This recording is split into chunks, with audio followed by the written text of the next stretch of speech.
Braxton Ashcraft has a spot in this rotation, at least for now. But can he hold it? After years of injuries and setbacks, 2026 might be the year he proves he belongs, or the year he moves to the bullpen for good.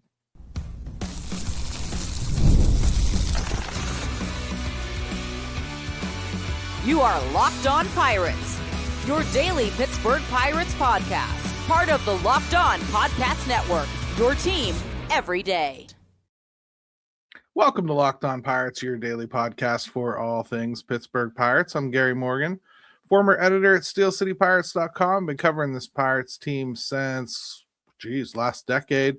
Everydayers, welcome back, and thank you for making me your first listen every day on now the number one sports podcast network in all of the land. Today, we're talking Braxton Ashcraft and why this is his make or break year.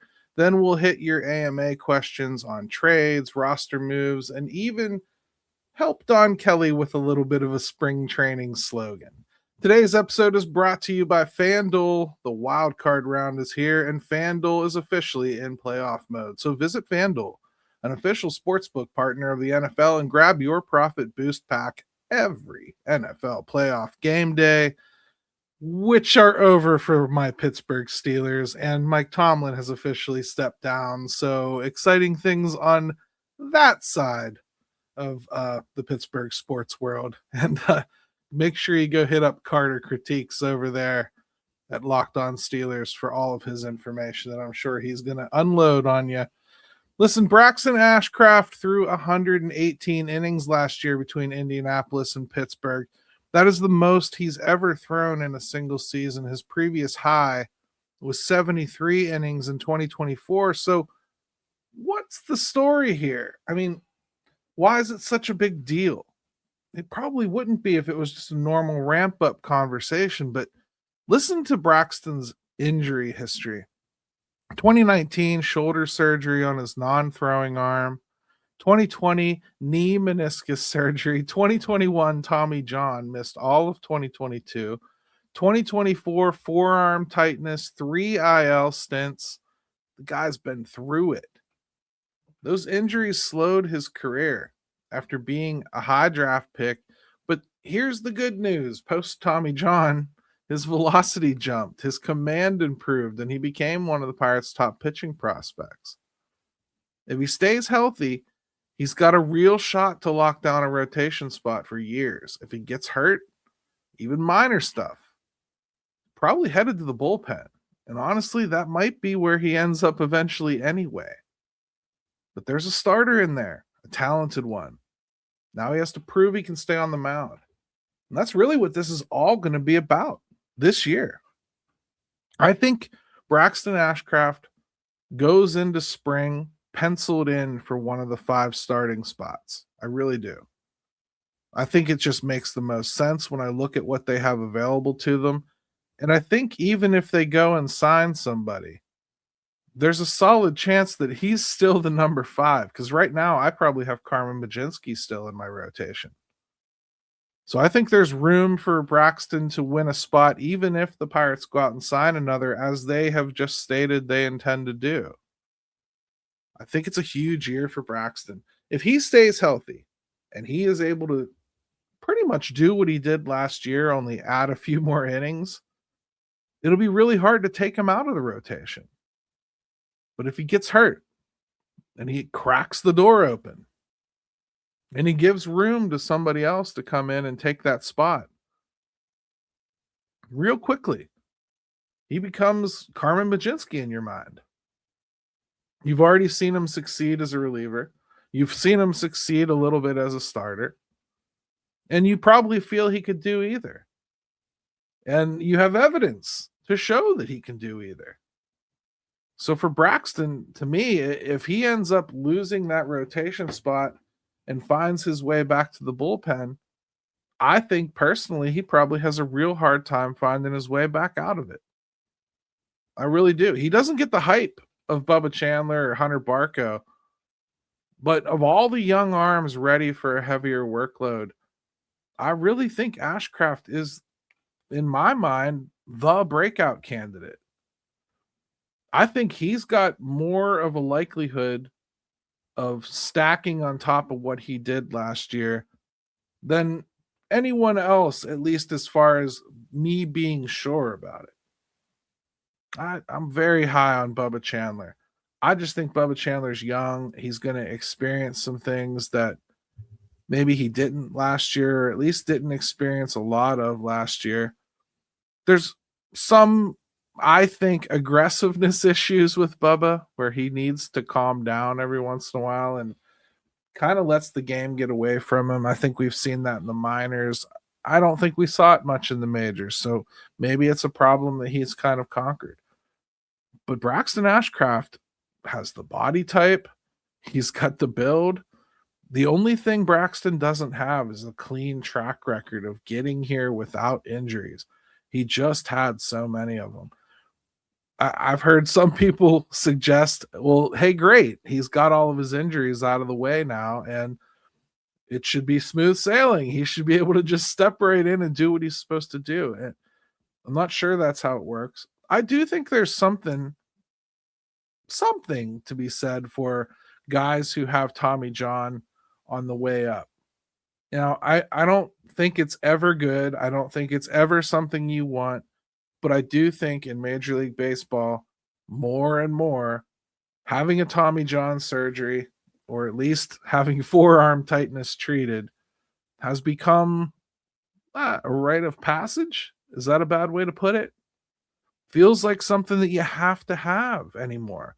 It's almost like it's in your history somewhere where.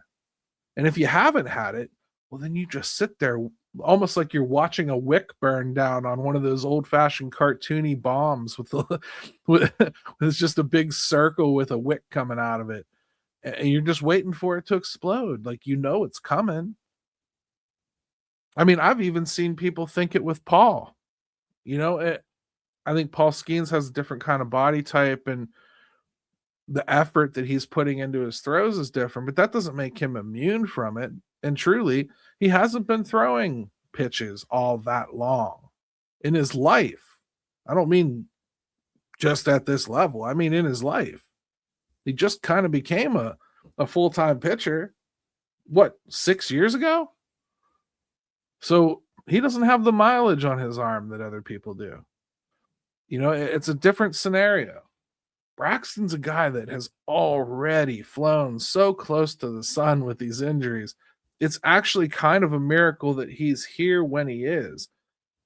To have all of those injuries that he sustained and still get him to the league before you're forced to lose him, like via Rule 5, or you run out of options, or, you know, just the clock ticks out on you.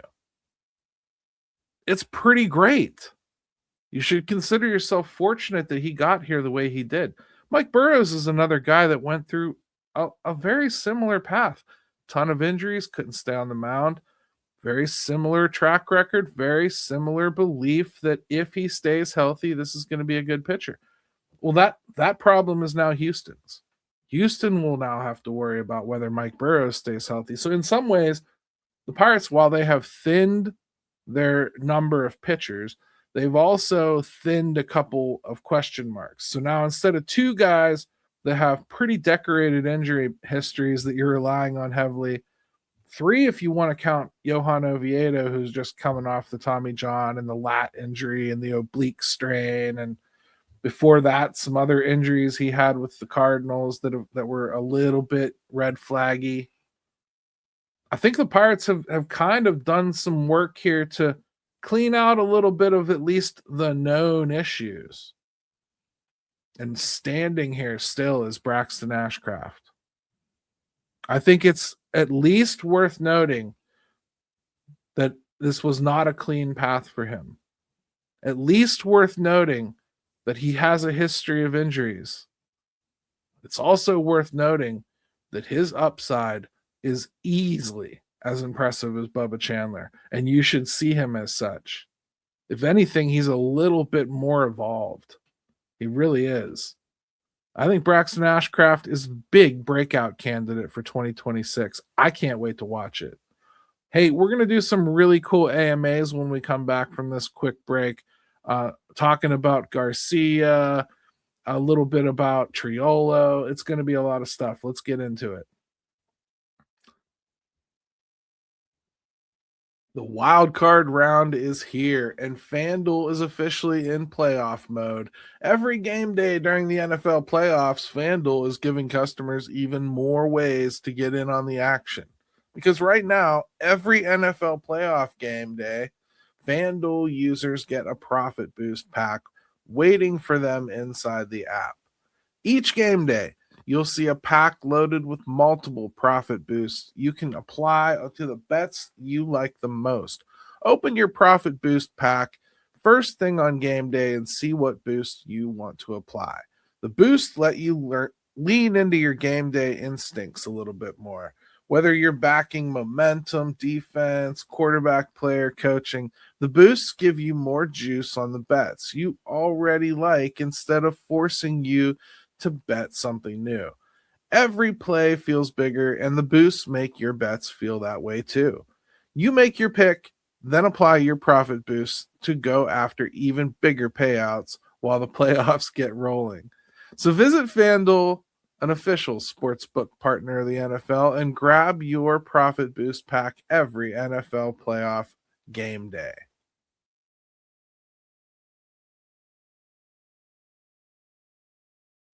Hey, everybody, welcome back to Locked On Pirates. If you haven't already done so, join the Discord. It's not a huge commitment. Toss $5 at it. See if you like it for a month. If you do, stick with it. If you don't, hey, no, no hard feelings, right? It's a nice little environment we're trying to foster over there. Tons of AMAs. I'm forced to do these shows every week. I just get so many questions, have to do it. And honestly, the conversation is refreshing. It's really a conversation piece started. A ton of people invest themselves in it. It's a lot of fun. I learned stuff reading through it. So, I mean, I would think you would too. Check it out if you get the time. So the first question here is, why trade for Joe Nixon Garcia if he's not a lock for the roster? Was Oviedo for Garcia worth it in the end? I've been hearing this question at least broached. I don't think I've had it put quite so directly to me. And the directness of it really prompts me to answer this. Yes, it was worth getting him. And here's why. The Pirates really and truly don't have a whole ton of power potential in their minors, let alone at the major league level, and certainly not controllable. Garcia brings all of those things. And yes, he has debuted in the league. And yes, I'm sure a lot of you had him penciled into the rotation or to the roster already. That may very well happen. He could make the team. Couple things that we need to discuss about him, though. Because I know the impression is usually, hey, he's a prospect, so he's got to play a ton. You got to have him up here playing a ton, or what's the sense of having him? That can be true. You could have a situation where Garcia probably looks like the better outfielder than some of the other guys they have, or some of the other guys they want to use. But the Pirates themselves could strategize themselves out of it. Let's say they want to use O'Hearn in the outfield, and that makes Brian Reynolds more of a DH every day. Then you've got O'Neal Cruz in center field, and you've got Jake Mangum out there playing left field. You could even say, okay, Brian Reynolds is fine. You put O'Hearn in left field, Mangum at center, and O'Neal Cruz becomes your DH. There's so many ways you could go about this. Versus left-handed pitching, O'Hearn is the first baseman while Spencer Horwitz sits, maybe, although he started hitting lefties too. And then who knows what you do with the outfield? But it's not a guarantee that Garcia is going to make this team, and it's not a guarantee that Garcia would get a ton of playing time even if he did. Now, in AAA, if he's just dropping bombs in Indianapolis, they'll bring him up. But Garcia is probably a step above a guy like Esmeralda Valdez. who's just announced he's going to be at Pirates Fest, by the way. So good for you if you get to meet him. He's a fantastic guy. Super fun to talk to. He'll get you pumped one way or another. He'll get you pumped into believing in him and this team. That's just what he does. The kid is a firecracker. But he's not a lot different than Garcia. Huge power potential. Probably misses out on contact a little too often. Definitely needs to put some fine points and finishing touches on his game before he gets to the league. Now, Garcia's already been here. Could he come back right away? Sure, he could. But he doesn't have to. And it's not the end of the world if he doesn't. You've got control of Garcia for 6 years. You don't have to bring him up right away. He's got options. You don't have to worry about running out of them. There's nothing that's forcing your hand with Garcia. Nothing. If anything, what a guy like Garcia being acquired and Esmeralda Valdez coming up and anyone else that you want to talk about prospect-wise, even Johnson coming up or Griffin, what they do is they give you the opportunity to potentially have a nice, positive player on the way, somebody with a lot of upside. And if they crack your lineup and make your lineup, well, then they make everything else movable that wasn't before. You can't even consider moving Brian Reynolds right now. You have to have him too bad. Well, if during the course of 2026, Password Garcia, Esmeralda Valdez, and Jake Mangum are really good, or even O'Neal Cruz, toss him in, are really good, Brian Reynolds is going to start looking an awful lot more movable. You're going to start considering that.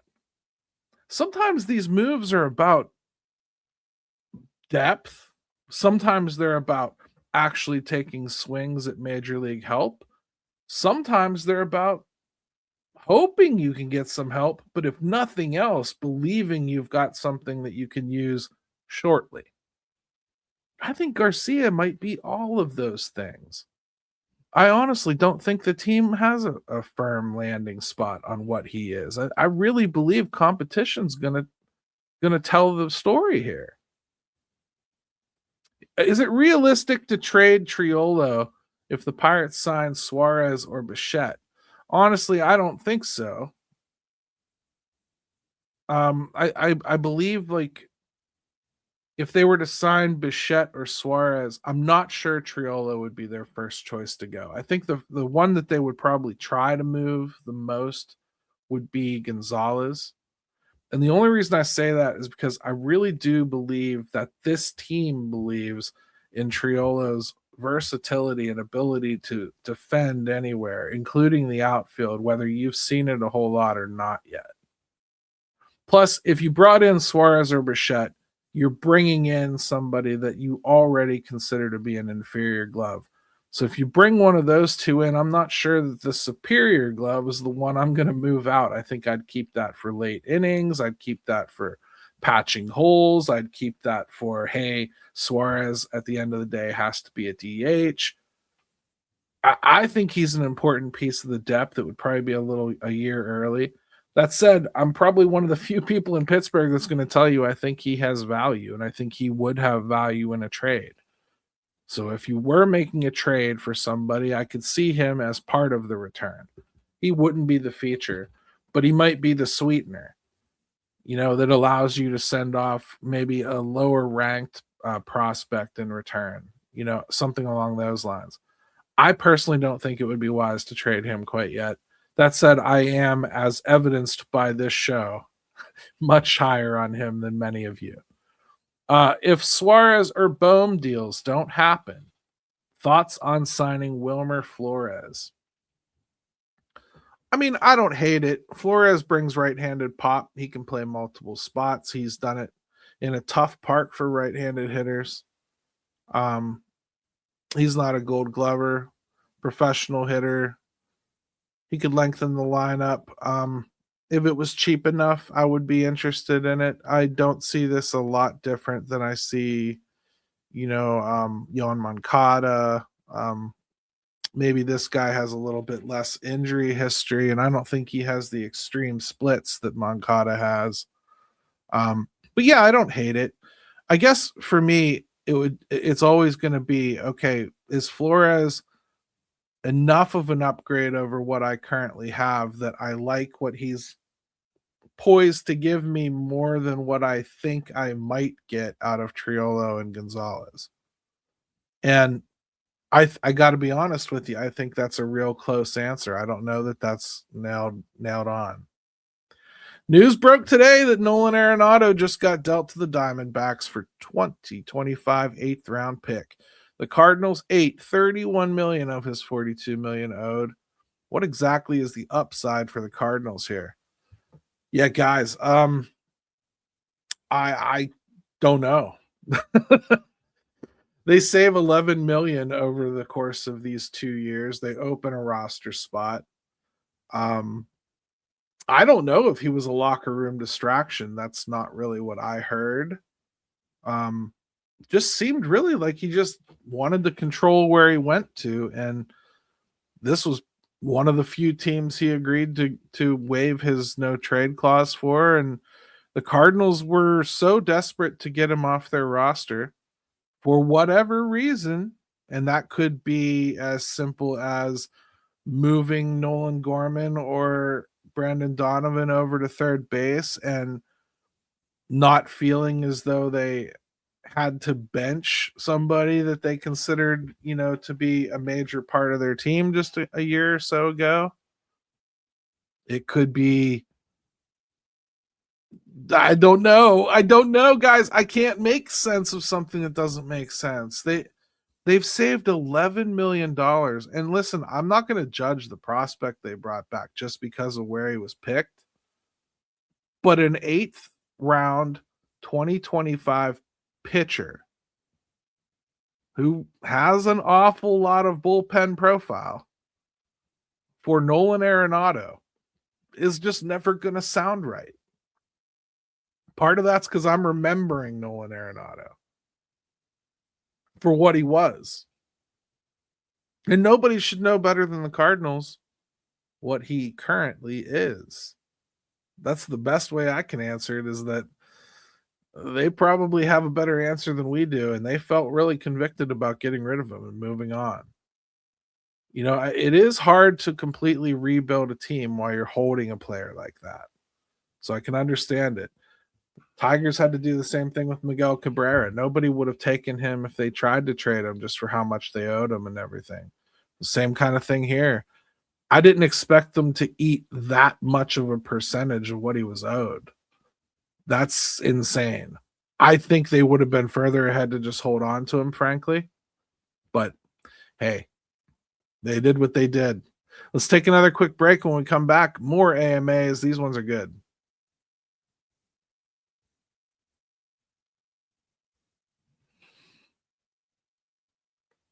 Hey, everybody. Welcome back to Locked On Pirates here. First question is a banger. Don Kelly needs a day one spring training slogan. What's your t-shirt line? I tried to think about this a while. I think one thing I could see would just be prove it. The Pirates every year tell us how much better they think they are in that room than the public or the rest of the league or fans or anyone seems to see. And then they go out on the field and prove the exact opposite throughout the course of a season. So I think my motto would be something along the lines of prove it. Or actions only. Or hustle doesn't take days off. I something along those lines to refocus this team on just working harder at it. Putting it on the field as opposed to telling everybody what you are. Show them what you are. I think those would be mine. I would love to hear all of your comments about what your t-shirt would be. I fear that most of them are going to be nutting-isms. Please refrain. Try to have fun with this. It's a real baseball question that I actually really like. they do need to have some kind of a different frame of mind when they go to spring training. And this is Don Kelly's first, where he is the head man. He's not upholding someone else's wishes, wants, and desires at spring training. He's not pushing someone else's doctrine at spring training. He's pushing his own. And that's key. And it deserves thought. It really does. Maybe it's just dry up. No more whiskey around or bourbon, right? Who knows? But I think that the Pirates definitely need to have something like that. And my go-to, I think my landing spot is just prove it. And I really want to hear all of yours. The Pirates don't add anything else this offseason. Is it a failure? Payroll has barely moved. I will never understand the hype. I mean, payroll has barely moved. But like I guess I've been saying for a really long time, it's not the payroll number you're looking for. It's what you do with that payroll. If you were to have in your system 3 or 4 Connor Griffins, just and 2 or 3 Paul Skeens, your team, the first year that all of those players come up, is very likely going to be extremely cheap. And they're also likely going to be extremely good. And nobody is going to walk up and tell you how much better that team could have been if you had spent X amount of dollars. Because that's not how it works. It is as far as like over time. When you start looking at like how much less than all these teams have the Pirates spent over the course of a decade. Well, yeah, it's pretty clear. They don't spend ever. There's no big peak. There's no time when it gets real. And therein lies the difference. Because any team would be okay with having a cheap season if it all came together. That's not the problem. Nobody hates that. It's keeping that team together and building onto it over the course of the next 3, 4, 5 years as it does get more expensive. Look, we just spent a whole bunch of time on that show yesterday talking about arbitration and how it's changed and how Tarek Skubal's changing it and how those awards get crazy. Well, they do. But Paul Skeens likely isn't going to be a whole ton better than he is right this second. Next year, when he makes 5 or 10 times as much as he makes right now. Get what I mean? I wouldn't get hung up on the payroll number. I really wouldn't. The Pirates are able to spend more this year and get to the point where they are largely because, well, they haven't spent. And they cleared off a ton of money last year at the deadline by trading Brian Hayes and Bailey Falter and David Bednar and cutting loose of other guys that were going to cost something this year that were less than sure things. And they signed sure things and traded for sure things. They cost money, but they cost money that's kind of commensurate with what they spent last year bringing in Tommy Pham and the like. You know, I mean, do I begrudge them because it cost what it did last year, give or take a few dollars? No. I don't care how much it costs. I really don't. I really don't. If you traded, really, you only have a couple players that make money now. But if you traded, like, say, Brian Reynolds, and you returned somebody that I feel is a nailed-on starter for the outfield, and I got a good reliever out of it too, it would make the team cheaper. But I also can't sit here and tell you it would make the team worse. I just think we fall into this trap far too often as fans, where we just want to point at the number and that number that means you're successful or failure. It's just not the way it is. It's not. A ton easier to win if you pay money. ton easier if you have a big payroll because you're buying a lot more depth. You're buying a lot more big pieces. You're buying security that they're going to play. But nobody is going to care if you win with young players. Nobody's going to hate you for it. The next question will immediately be, can you keep it together? That answer here has been no. That answer here, unless something changes, will probably remain no. But for 2026, I don't care if they spend 110, 115, 100. What they do on the field, prove it. That's what'll matter. That's what'll make a difference. That's what'll show whether they spend enough or not. Really. And they could add another 20 million for Suarez or whatever. I'm saying the same thing. Because even if they add that 20 mil, they're only what? 20 mil more than they were last year in the greater scheme of baseball. Is that a big deal? It would be like not paying the kid who cuts your grass because he left one corner of the yard where he missed a spot. No, you'd probably just go over and fix it and be okay with it and pay him, right? It is what it is. Braxton Ashcraft is the perfect example of what this season is about. Potential versus reality. If he stays healthy, he could be a rotation fixture. If not, bullpen life awaits. We'll see what we get into tomorrow. It depends on what the Pirates do, but I think we're going to have to start really talking about the third base situation because the options, they are a dwindling. And the elephant in the room is still standing there waiting for someone to poach him. We're serious about Pirates baseball. Somebody has to be. Let's go Bucks.